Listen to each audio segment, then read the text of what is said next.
Assalamualaikum warahmatullahi wabarakatuh. Perkenalkan, nama saya Adit Setiawan dengan NIM 2923143 dari kelas AB 7 angkatan 2023. Saya ingin mempresentasikan tentang analisis GCG di PT Alam Sutra Realty Tbk. Tujuannya menganalisis GCG di PT Alam Sutra TPK ini, saya ingin mengetahui cara kerja good corporate governance untuk meningkatkan kerja pada perusahaan dan mengetahui tata kelola PT di Alam Sutra ini.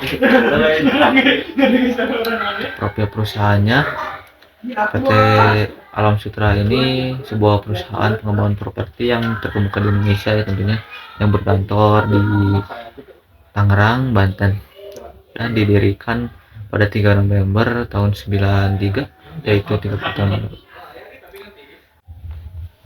Visi misinya menjadi pengembang properti terbaik yang menekankan inovasi untuk meningkatkan kualitas hidup. Misinya yaitu satu, bagi pelanggan ingin memberikan layanan prima dan produk inovatif berkualitas dalam membangun masyarakat yang nyaman, aman, dan sehat. Dan bagi karyawan ingin memberikan kesempatan untuk tumbuh dan menciptakan lingkungan kerja profesional yang berlandaskan pada nilai-nilai perusahaan. Dan yang ketiga, bagi pemegang saham ingin membangun tata kelola yang bijaksana untuk menjaga pertumbuhan perusahaan yang berkelanjutan. Struktur perusahaannya sebagai berikut, ya, bisa dilihat di sini. Dan implementasi GCG dan prinsip GCG-nya itu transparansi. Perusahaan menerbitkan laporan tahunan dan laporan keuangan sebagai bentuk informasi bagi pemegang saham terkait kinerja perusahaan ini. Selain itu, perusahaan juga menyediakan situs resmi dan email bersifat sebagai media informasi bagi publik. Akuntabilitas seluruh pelaksanaan tugas dan fungsi setiap organ tata kelola perusahaan mengacu pada pedoman kerja piagam, dan peraturan undang-undang yang berlaku dan anggaran dasar perusahaan. Tanggung jawab untuk menjawab, perusahaan memprioritaskan kepatuhan terhadap peraturan perundang-undangan yang berlaku serta mempertanggungjawabkan seluruh kinerja dengan profesional. Dan independensi, setiap organ tata kelola perusahaan wajib bersikap independen dan objektif dalam menjalankan tugas dan fungsinya tanpa terlibat dalam konflik kepentingan dengan pihak lain yang mampu mengganggu kepentingan perusahaan. Serta kewajaran dan kesetaraan perusahaan senantiasa memenuhi hak pemegang saham dan memangku kepentingan secara adil.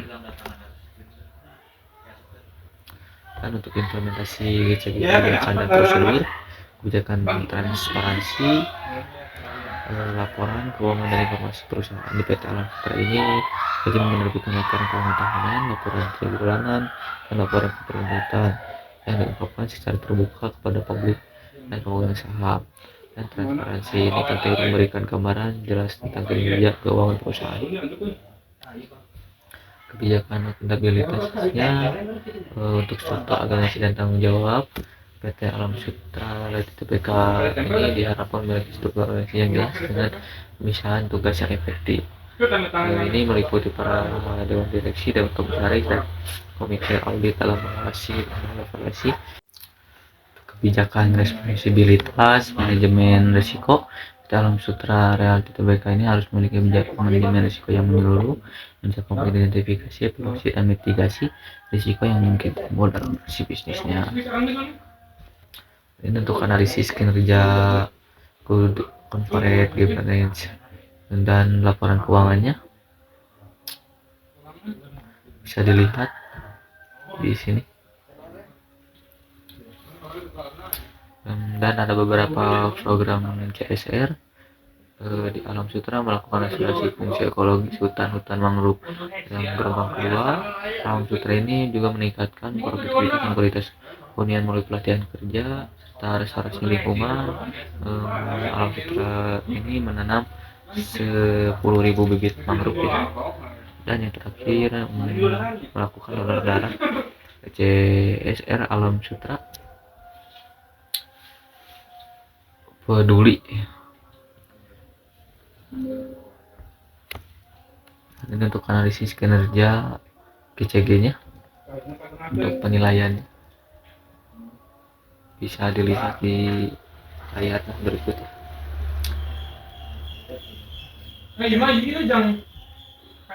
Untuk tantangan dalam penerapan GCG-nya yaitu satu, kurangnya transparansi, mungkin terdapat kesenjangan dalam kualitas dan frekuensi informasi yang diberikan kepada pemegang saham, terutama jika ada ketidakkonsistenan dalam penggunaan informasi keuangan dan non-keuangan yang relevan.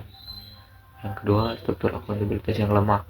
Jika mekanisme kontrol internal dan tata kelola perusahaan tidak cukup jelas atau tidak ditegakkan dengan baik, hal ini dapat menyebabkan kurangnya kejelasan dalam peran tanggung jawab manajemen serta dewan komisaris. Dan yang ketiga, masalah kepatuhan. Tantangan mungkin muncul dalam konsistensi kepatuhan masyarakat regulasi atau pedoman internal yang dapat mempengaruhi reputasi dan efisiensi operasional perusahaan. Yang keempat, potensi konflik kepentingan. Independensi sangat penting, dan konflik kepentingan yang dirasakan atau nyata di antara anggota dewan atau manajemen dapat melemahkan struktur tata kelola perusahaan. Yang kelima, perlakuan yang adil. Memastikan bahwa semua pengusaha dan pemangku kepentingan diperlakukan secara adil bisa menjadi tantangan, terutama yang harus menyeimbangkan kepentingan pemegang saham, mayoritas dan minoritas. Untuk rekomendasi, yang satu, untuk meningkatkan transparansi, secara rutin memperbarui pemangku kepentingan dengan informasi yang komprehensif, jelas dan akurat tentang kinerja keuangan, strategi dan manajemen risiko. Memanfaatkan platform digital dan acara yang hubungi investor untuk meningkatkan keterlibatan.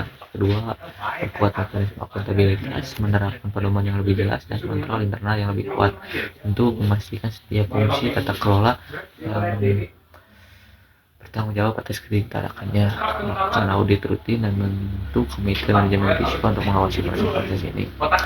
Ketiga, meningkatkan pelatihan kepatuhan dan etika untuk mengembangkan proses kepatuhan yang berkelanjutan untuk mendidik karyawan dan manajemen serta dewan mengenai pentingnya mematuhi undang-undang dan kebijakan internal.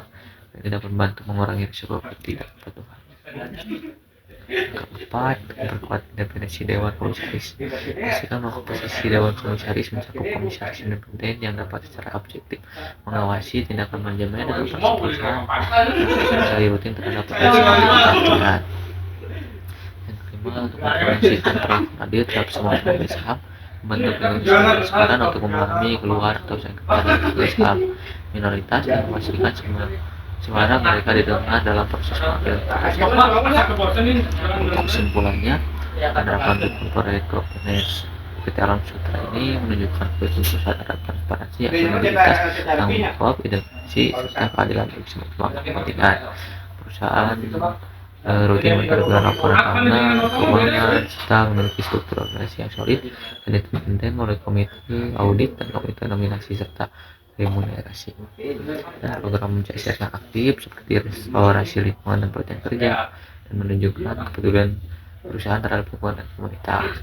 Namun tantangan masih ada seperti peningkatan kualitas dokumentasi, penguatan akuntabilitas, dan perlakuan yang adil bagi semua pemegang saham. Untuk jika tantangan ini tidak diatasi, reputasi dan kinerja perusahaan bisa terdampak negatif ya. Dan sebaliknya, penerapan GCG yang efektif dapat meningkatkan kinerja keuangan, reputasi serta perlanjutan bisnis yang memperkuat daya saing dan mempertumbuh perusahaan dalam industri properti. Dan sekian saja presentasi dari saya. Sekian dan terima kasih. Assalamualaikum warahmatullahi wabarakatuh.